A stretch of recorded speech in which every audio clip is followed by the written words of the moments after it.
সবচেয়ে সুখী মানুষটাকে, পৃথিবীর সবচেয়ে সুখী মানুষটাকে কাল কিয়ামতের মাঠে আল্লাহ পাক এক মুহূর্ত সময়ের জন্য জাহান্নামে ঢুকাই দিলেন।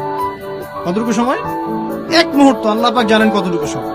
এরপর তাকে বের করে বলবেন, দুনিয়াতে সুখে ছিলাম? সে বলবে, আল্লাহ সুখ কি জিনিস আমি জানি না, সুখ কাকে বলে আমি জানি না, সুখ কি আমি সেটা জানি না। আল্লাহ সুখ কাকে বলে আমি সেটা জানি না।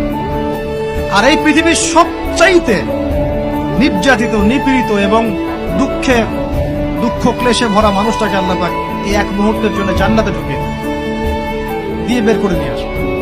বলবেন যে দুনিয়াতে দুঃখে ছিলা, কষ্টে ছিলা? এই ব্যক্তি বলবে, আল্লাহ কষ্ট কি জিনিস আমি জানি না, কষ্ট কাকে বলে আমি কষ্টের সংজ্ঞাই জানি না।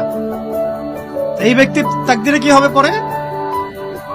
এই ব্যক্তি জান্নাতের আরাফ নামক জায়গায় দাঁড়িয়ে থাকবে, চেহারাটা ঘুরিয়ে দেওয়া হবে জাহান্নামীদের দিকে। সে বলবে যে আল্লাহ চেহারাটা খালি আমাকে জান্নাতের দিকে ঘুরায় দাও, আমি জান্নাতে যেতে চাচ্ছি না।